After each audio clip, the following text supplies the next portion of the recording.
السلام عليكم ورحمة الله وبركاته. الحمد لله الصلاة والسلام على رسول الله وعلى آله وصحبه أجمعين. بسم الله الرحمن الرحيم. وإذا قيل لهم أنفقوا مما رزقكم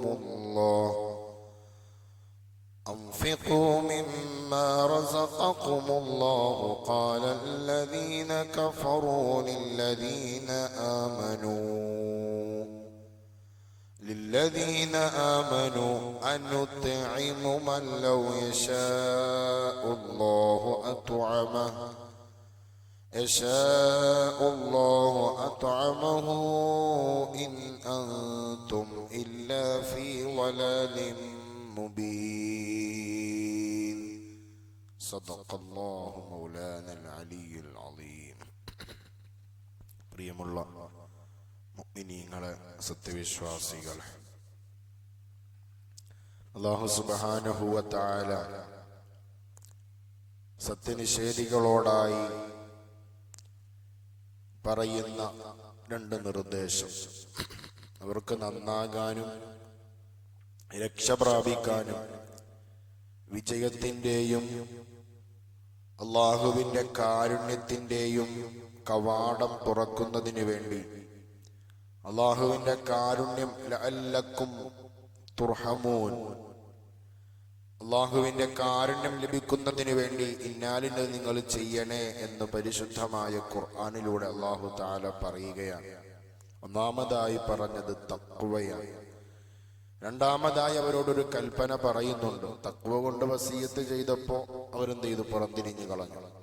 രണ്ടാമത് അവരോട് പറഞ്ഞത് നമ്മൾ പറഞ്ഞു വെച്ചു. വൈദാ ഖീല ലഹും അൻഫിഖൂ മിമ്മാ റസഖക്കുമുല്ലാഹ്, അള്ളാഹു നിങ്ങൾക്ക് തന്ന സമ്പത്തിൽ നിന്നും നിങ്ങളൊന്ന് ചെലവഴിക്കൂ, ഉള്ളവനില്ലാത്തവന് കൊടുക്കണേ.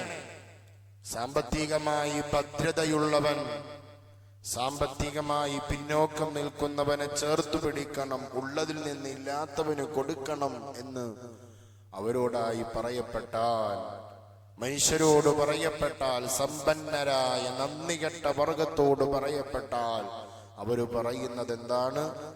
ലില്ലദീന ആമനൂ അനുത്തിഇമു മൻ ലൗ യശാഉല്ലാഹ്, അല്ലാഹ് നിങ്ങൾക്ക് തരാൻ ഉദ്ദേശിച്ചെങ്കിൽ നിങ്ങൾക്ക് തന്നേനെ. റബ്ബ് ഭക്ഷണം നൽകുന്നവനും തരാതെ പിടിച്ചു വെക്കുന്നവനും കുറയ്ക്കുന്നവനും കൂട്ടുന്നവനും ഒക്കെ റബ്ബാണെന്ന് വാദിക്കുന്ന നിങ്ങൾക്കെന്തേ ഇപ്പോൾ സമ്പത്തിന്റെ വിഷയത്തിൽ നമ്മളോട് സഹായം ചോദിക്കേണ്ടി വന്നു? ധിക്കാര സ്വരത്തിൽ അവരോടായി ചോദിക്കുന്നു. എന്നാൽ ഇതാരുടെ ആജ്ഞയാണെന്നോ റബ്ബിന്റെ കൽപ്പനയാണെന്നോ അവർക്ക് വിഷയമല്ല, അവർ അതിന് വിലക്കെടുത്തില്ല. അപ്പോ അല്ലാഹു നിങ്ങൾക്ക് തരികയാണെങ്കിൽ നിങ്ങൾക്ക് തന്നേനെ. നിങ്ങൾക്ക് തന്നില്ലല്ലോ, പിന്നെ ഞങ്ങൾ എന്തിനാ തരുന്നത്? മഹാന്മാരാകുന്ന മുഫസ്സിരീങ്ങൾ ഇവിടെ അതിന്റെ വ്യാഖ്യാനത്തിൽ സബബുൻ നുസൂലായി ഈ ആയത്ത് ഇറങ്ങാൻ അവതരിക്കാൻ കാരണമായിട്ട് പല റിപ്പോർട്ടുകൾ ചെയ്യുന്നതിൽ ഒന്ന്, മക്കയിലുണ്ടായിരുന്ന ഒരു സത്യനിഷേധി അല്ലെങ്കിൽ സമ്പന്നനായ ഒരു നന്ദിയില്ലാത്ത ഒരു മനുഷ്യനെ ഒരു വിഭാഗത്തെ സംബന്ധിച്ച് അല്ലാഹു തആല കണ്ടറിഞ്ഞപ്പോൾ ഇറക്കിയ ആയത്താണ് എന്ന് മഹാന്മാർ പഠിപ്പിക്കുന്നുണ്ട്. ആസുബിന് സഹമി എന്ന് പറയുന്ന വ്യക്തി, അതല്ലാത്തവരും, അങ്ങനെയുള്ള സമ്പന്നനായൊരു വ്യക്തി അവരോട് പാവപ്പെട്ട ആളുകൾ വന്ന് സമ്പത്തിനെ ചോദിച്ചു കഴിഞ്ഞാൽ, എന്തെങ്കിലും സഹായം ചോദിച്ചാൽ, കാന ഇദാ സഅലഹുൽ മിസ്കീൻ, പാവപ്പെട്ട ജനങ്ങൾ ആശ്രയമായി അഭയമായി സഹായമായി അവരിലേക്ക് കടന്നുവരും. സമ്പന്നനല്ലേ, അവർക്ക് കഴിക്കാൻ സുഭിക്ഷമായ ഭക്ഷണമുണ്ട്, കിടന്നുറങ്ങാൻ വലിയ പാർപ്പിടങ്ങളുണ്ട്, സഞ്ചരിക്കാൻ ഉന്നതമായ വാഹനങ്ങളുണ്ട്. നിത്യജോലിക്കായി ഒരുപാട് മാർഗങ്ങളുണ്ട്. ജോലിയില്ലാത്ത, ഭക്ഷണമില്ലാത്ത, കിടക്കാൻ നല്ല പാർപ്പിടമില്ലാത്ത, വാഹന സൗകര്യമില്ലാത്ത മക്കയിലെ പാവപ്പെട്ട മിസ്കീന്മാരായ സാധുക്കൾ ചെന്നവരോട് ചോദിക്കുമ്പോൾ അവർ പറഞ്ഞ മറുപടി,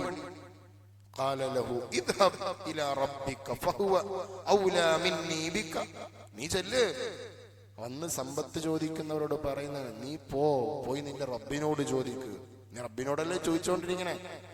നീ നേരം വെളുത്ത് വൈകുന്നേരം വരെയും നിന്റെ കാര്യങ്ങളും നിന്റെ വിഷമങ്ങളും നിന്റെ പരാധീനതകളും നിന്റെ ഉള്ളതും ഇല്ലായ്മകളും ഒക്കെ പറയുന്ന നിന്റെ റബ്ബ്, പോയി ചോദിക്കും നിന്റെ റബ്ബിനോട്.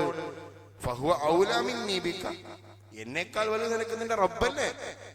നീ മനുഷ്യരോട് പരസ്പരം ചോദിക്കുന്നതിനേക്കാൾ എല്ലാ കാര്യങ്ങളും നിങ്ങൾ ചോദിക്കുന്ന റബ്ബിനോടല്ലേ, പോയി ചോദിക്ക്. എത്ര ധിക്കാരമാണ്. ഇങ്ങനെ അവിടെയുള്ള സമ്പന്നരായ ചില ആളുകൾ പാവപ്പെട്ട ജനങ്ങളെ ചോദിച്ച് അവരെ പരിഹസിക്കുന്നത് കണ്ടു.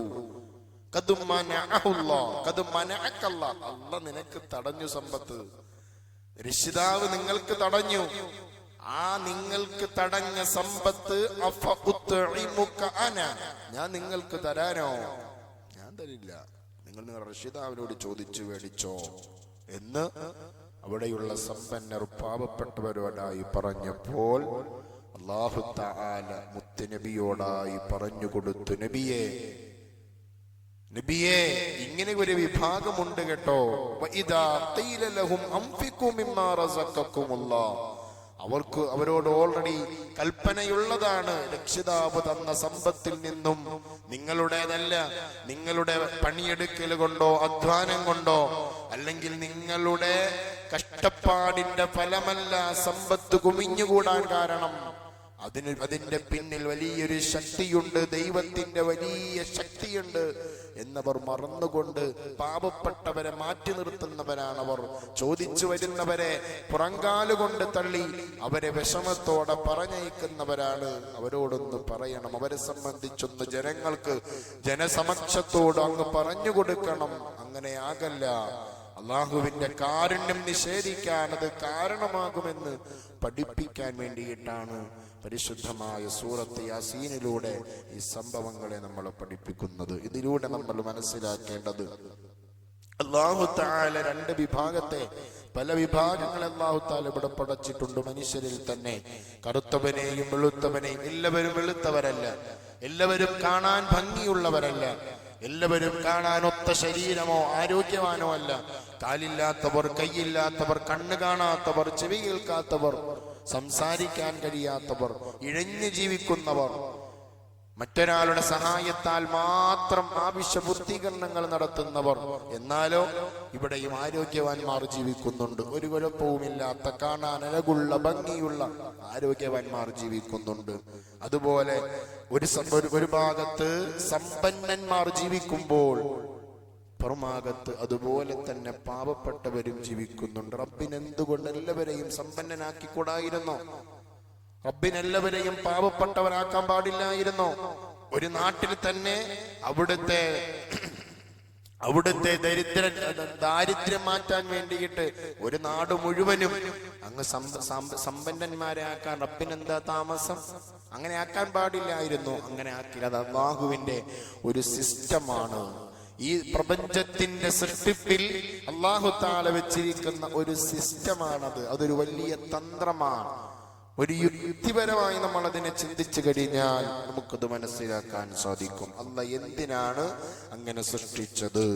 മുത്തുനബി സല്ലല്ലാഹു അലൈഹി വസല്ലമ തങ്ങൾ തന്നെ അത് പറഞ്ഞു വെക്കുന്നുണ്ട്. മുഫസ്സിരീങ്ങളും അത് രേഖപ്പെടുത്തുന്നുണ്ട്. അല്ലാഹു തആല എന്തിനു വേണ്ടിയിട്ടാണ് സമ്പന്നനെയും അതുപോലെ പാപപ്പെട്ടവനെയും അല്ലാഹു തആല സൃഷ്ടിച്ചു? അല്ലാഹു തആല എല്ലാവർക്കും സമ്പന്നനാക്കാൻ പാടില്ലായിരുന്നു, അല്ലെങ്കിൽ കുറച്ചുപേരെ മാത്രം പാപപ്പെട്ടവരാക്കിയിട്ട് കൂടുതൽ ആളുകളെയും സമ്പന്നനാക്കാൻ പാടില്ലായിരുന്നു? ഇൻഷാ അല്ലാഹ് നമുക്ക് ചർച്ച ചെയ്യാം. അല്ലാഹു തആല കാര്യങ്ങൾ മനസ്സിലാക്കി അമൽ ചെയ്യാൻ തൗഫീഖ് നൽകുമാറാകട്ടെ. സത്യവിശ്വാസികളുടെ കൂട്ടത്തിൽ അല്ലാഹു നമ്മൾ ഉൾപ്പെടുത്തുമാറാകട്ടെ. മരണപ്പെട്ടു പോയവർക്ക് അല്ലാഹു പരിപൂർണ മഗ്ഫിറത്ത് നൽകുമാറാകട്ടെ. കഴിഞ്ഞ ദിവസം മരണപ്പെട്ടു പോയ ഷാജി സാഹിബിന്റെ ഖബറിലേക്ക്, മറ്റ് ഖബർവാസികളിലേക്ക് നമ്മൾ ഓതിവെക്കുന്ന പറഞ്ഞു വെക്കുന്നതിന്റെ തവാബിനെ അല്ലാഹു തആല എത്തിക്കട്ടെ. ആമീൻ. അസ്സലാമു അലൈക്കും വറഹ്മത്തുള്ളാഹി വബറകാതുഹു.